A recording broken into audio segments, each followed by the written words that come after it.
আসসালামু আলাইকুম। এখন দেখবেন সংবাদ শিরোনাম। স্বাধীনতার পর প্রথমবারের মতো শহীদদের প্রতি শ্রদ্ধা জানালো জামায়াত। শহীদ মিনারে যাওয়ার কারণ জানালেন দলের আমির। এবার রাষ্ট্রীয় আচার হিসাবে এটা আমার দায়িত্ব, বিরোধী দলীয় নেতা হিসেবে এখানে আসতে হবে আমার সঙ্গীদেরকে নিয়ে। তাই আমি সোমবার তেজগাঁও কার্যালয়ে প্রধানমন্ত্রী তারেক রহমান বৃক্ষরোপণের পাশাপাশি আন্তর্জাতিক মাতৃভাষা দিবস উপলক্ষে অবমুক্ত করলেন ডাকটিকিট। ইরানে সীমিত সামরিক হামলার কথা ভাবছে যুক্তরাষ্ট্র। চলমান উত্তেজনার জেরে ইউরোপেও সমরাস্ত্র মোতায়েন ওয়াশিংটনের। প্রথমবারের মতো কেন্দ্রীয় শহীদ মিনারে ফুল দিয়ে ভাষা শহীদদের প্রতি শ্রদ্ধা জানালেন জামায়াত আমির ও সংসদে বিরোধী দলীয় নেতা ডাক্তার শফিকুর রহমান। উপস্থিত ছিলেন 11 দলীয় জোটের সংসদ সদস্যরাও। আর এই সময় শহীদদের আত্মার মাগফিরাত কামনায় দোয়া মোনাজাত করা হয়। বিরোধী দলীয় নেতা জানান, রাষ্ট্রীয় আচারের অংশ হিসেবেই তারা শহীদ মিনারে গেছেন। পরে আজিমপুরে শহীদদের কবরে দোয়া মোনাজাত করেন জামায়াতের আমির। বাংলাদেশ জাতীয় সংসদের বিরোধী দলীয় নেতা জামায়াত ইসলামীর আমির ডাক্তার শফিকুর রহমানের নেতৃত্বে শহীদ বেদিতে পুষ্পস্তবক অর্পণ করেন জাতীয় সংসদের বিরোধী দলের সংসদ সদস্যরা। এ সময় বিরোধী দলীয় নেতা শফিকুর রহমানের সঙ্গে বিরোধী দলীয় চিফ হুইপ নাহিদ ইসলাম, সংসদ সদস্য এটিএম আজহারুল ইসলাম, হাসনাত আবদুল্লাহ, আক্তার হোসেন সহ 11 দলীয় জোটের নেতারা উপস্থিত ছিলেন। জামায়াতে ইসলামীর কোনো আমির এবারই প্রথম শহীদ মিনারের বেদিতে ফুল দিয়েছেন সংসদের বিরোধী দলীয় নেতা হিসেবে। সেখানে তিনি 11 দলীয় জোটের নেতাদের নিয়ে মোনাজাত করেন। পরে জামায়াত আমির গণমাধ্যম কর্মীদের জানান, রাষ্ট্রীয় আচারের অংশ হিসেবে শ্রদ্ধা জানিয়েছেন তারা। এবার রাষ্ট্রীয় আচার হিসাবে এটা আমার দায়িত্ব, বিরোধী দলীয় নেতা হিসেবে এখানে আসতে হবে আমার সঙ্গীদেরকে নিয়ে। তাই আমি এসেছি। পরে জামায়াতের সংসদ সদস্য এবং দলটির শীর্ষ নেতাকর্মীদের নিয়ে আজিমপুর কবরস্থানে ভাষা শহীদদের কবর জিয়ারত করেন জামায়াত আমির। কবরস্থানে ভাষা আন্দোলনের শহীদদের স্মরণে কিছুক্ষণ নীরবতা পালন, কোরআন তেলাওয়াত ও দোয়া করা হয়। পরে জামায়াত আমির বলেন, 47 থেকে এখনও নাগরিকরা তাদের অধিকার থেকে বঞ্চিত রয়ে গেছে। নাগরিক হিসাবে আমাদের নাগরিক অধিকারগুলো আমরা পাইনি।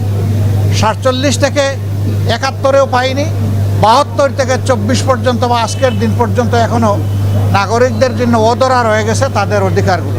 এ সময় আগামী প্রজন্মের জন্য সুন্দর বাংলাদেশ গড়ার প্রত্যয় ব্যক্ত করেন জামায়াত আমির। আমাদের লড়াই অব্যাহত থাকবে শিশুদের জন্য। প্রথমবার রাজধানীর তেজগাঁও কার্যালয়ে অফিস করছেন প্রধানমন্ত্রী তারেক রহমান। সকালে তেজগাঁও কার্যালয়ে গেলে অফিসের কর্মকর্তা কর্মচারীরা প্রধানমন্ত্রীকে স্বাগত জানান।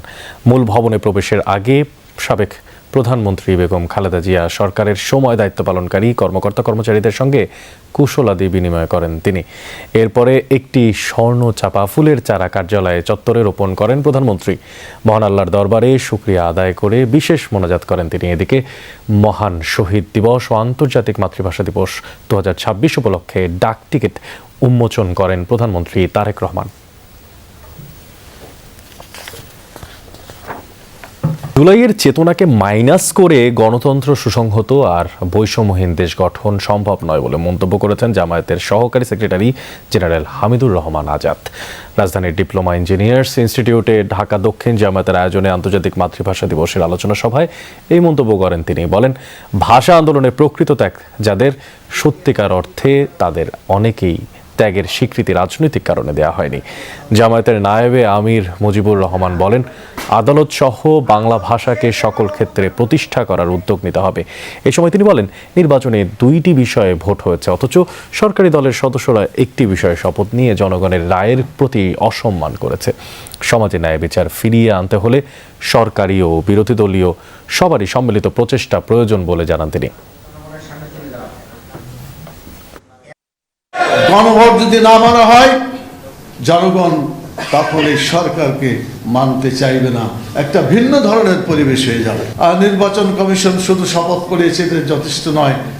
যে কোনো ব্যক্তি সংবিধানের অনুযায়ী শপথ দিতে পারে। 36 দিনের মধ্যে একটি ফ্যাসিবাদী শক্তিকে ক্ষমতাচ্যুত করা হয়েছে। এখানেও কিন্তু যে চেতনা নিয়ে আমরা বাংলাদেশ গড়ার প্রতিশ্রুতি দিয়েছি, সেই প্রতিশ্রুতি থেকে জাতিকে বিচ্যুত করার ষড়যন্ত্র চলছে। 21 এই তারিখটাই বাংলা আর বাঙালির জন্য অকৃত্রিম আবেগের। রক্তের দামে কেনা বাংলা ভাষায় কথা বলেন বিশ্বের প্রায় ৩০ কোটি মানুষ। হাজারো ভাষার ভিড়ে বাংলার অবস্থান সপ্তম। যারা প্রবাসে থাকেন তারাও বাংলার জন্য হন আবেগতাড়িত। আবার ভিন দেশিরাও বাংলাদেশে এসে মায়ে পড়েন এই ভাষার মাধুর্যের। মায়ের মুখের মধুর ভাষা নিয়ে ভাবাবেগের কথা জানাচ্ছেন আচ্ছাদিত কানাডার আলবার্টা শহর। এখানেই বসবাস দেশ ছেড়ে বিদেশে পাড়ি জমানো মুহতামিম নাইমের। দীর্ঘ প্রবাস জীবনেও তিনি কাটাতে পারেননি বাংলা ভাষার মায়া। একটু সুযোগ মিললেই বলতে চান মাতৃভাষা, আড্ডাটাও দিতে চান ঠিক বাংলায়। কানাডায় বসবাসরত অন্যান্য বাংলাদেশিদের মধ্যেও রয়েছে ভাষার জন্য এমন অতল মায়া। বাংলা আমার কাছে শুধু একটি ভাষা নয়, এটি আমার শেকড়, আমার অনুভূতি এবং আমার আত্মার ঠিকানা। বাংলায় কথা বললেই মনে হয় যেন আমি আবার বাংলাদেশে ফিরে গেছি। সারাদিনের পরে নিজের ভাষায় যদি একটু মারতে না পারি, এটা যে আসলে আমরার ভিতরে কতটা হাহাকার তৈরি করে, আপনারা আসলে বিদেশ না এলে বুঝতে পারতেন না। বাংলার প্রতি নারী ছেঁড়া টান ইউরোপীয় দেশ ফ্রান্স কিংবা দক্ষিণ আফ্রিকাতেও একই রকম। আমার অনেক ভালো লাগছে যে বাংলা ভাষা শিখছি। বাংলা ভাষা এবং বাংলা সংস্কৃতি আমাদের পরবর্তী প্রজন্মের কাছে পৌঁছে দেওয়া, সেই উদ্দেশ্য ধরেই আমাদের এই বাংলা স্কুলের সূচনা। বাংলা জানাটা আমাদের বাঙালি বাচ্চাদের জন্য খুবই জরুরি। ভিনদেশ লেখাপড়াও বিদেশি কারিকুলামে। যুক্তরাষ্ট্র থেকেও বাংলার প্রতি গভীর মমতার কারণে বাবা মায়ের ইচ্ছাতেই মাতৃভাষা শিখছে এই শিশু। আমি বনু ইসলাম বাংলাদেশে। আমি জানি না কেন রাইট করতে বাংলা আর রিড করতে বাংলা। বিএনপি নেতাকর্মীদের বাধার মুখে শহীদ মিনারে শ্রদ্ধা জানাতে পারেননি বলে অভিযোগ করেছেন ব্রাহ্মণবাড়িয়া ২ আসনের সংসদ সদস্য ব্যারিস্টার রুমিন ফারহানা। অভিযুক্ত বিএনপি নেতা আনোয়ার হোসেনকে গ্রেফতারের দাবিতে রাতেই ঢাকা সিলেট মহাসড়ক অবরোধ করে রুমিনের সমর্থকেরা।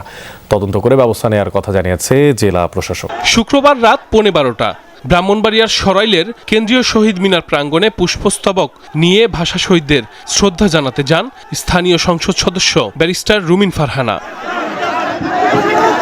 এ সময় উপজেলা বিএনপির সাবেক সাধারণ সম্পাদক আনোয়ার হোসেনের নেতৃত্বে তার সমর্থকরা রুমিন ফারহানার উদ্দেশ্যে ভুয়া ভুয়া স্লোগান দিতে থাকে। এতে দুপক্ষের মধ্যে ছড়ায় উত্তেজনা। এক পর্যায়ে রুমিন ফারহানার পুষ্পস্তবকটি ছিঁড়ে ফেলে প্রতিপক্ষের লোকজন। আমাদের উপরে, আমাদের নেত্রীর উপরে হামলা করেছে এবং আমাদেরকে শান্তি শিষ্টভাবে আমাদের নেত্রীকে শ্রদ্ধাঞ্জলি দিতে দেয় নাই। পুষ্প অর্পণ করতে চেষ্টা করি, সেই সময়ে আবারও তারা গিয়ে জড়ো হয়ে একসাথে আমাদের উপর ঝাঁপিয়ে পড়ে। বিএনপির কিছু লোক তারা সেখানে রীতিমতো হামলা চালায়, আমার নেতাকর্মীদের উপরে হামলা চালায়। আমাকে এক পাশে ধাক্কা দিয়ে ফেলে দেওয়ার মতন অবস্থা তৈরি হয়। আজকে নাকি আওয়ামী লীগের মিছিল হবে, এটাই প্রতীয়মান হয় যে ভারতীয় লোক দিয়ে মিছিল করেছে। সেই জন্য আগামীতে এরকম ভারতীয় লোক আওয়ামী লীগের পকেটে লুকালে আমরা দাঁত ভাঙা জবাব দিব। পরিস্থিতি বেগতিক দেখে হস্তক্ষেপ করেন ঘটনাস্থলে থাকা পুলিশ সদস্যরা। পরে কর্মী সমর্থকদের প্রহরায় শহীদ মিনার এলাকা ত্যাগ করেন রুমিন ফারহানা।